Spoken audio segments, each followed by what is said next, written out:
Hello, traders. FX Pip Collector here. Today is Tuesday, September 3rd, and this is my recap of the top 5 videos of the day.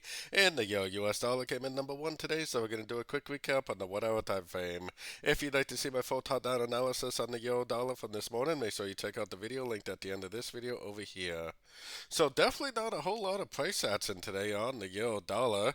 Trend is definitely still down. No break of structure to the upside tells me that I am definitely still looking for shorts. I mean, we are sitting at the 38%, and it does look like a potential 1, 2, 3, 4, 5 of wave A, which I think is likely that it probably will maybe tomorrow or the day after turn up and break structure, but we don't really know that for sure. I mean, this thing could easily just keep on going down. That's why the trend is your friend, and you're definitely better off trading with the trend. Trend is down, looking for shorts in a downtrend on pullbacks. So as far as the news calendar is concerned, we have some Aussie news this evening. We got GDP for the Aussie.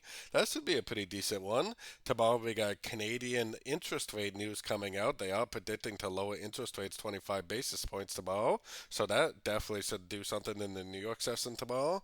And then we got job openings for the US.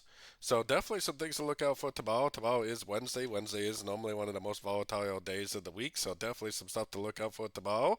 But like I said, until we actually get that break of structure to the upside, telling us the wave A is over, I definitely think you should be looking for shorts in a downtrend. So don't forget to join my free Discord group. It's linked down here in the corner. And as always, thank you and happy trading.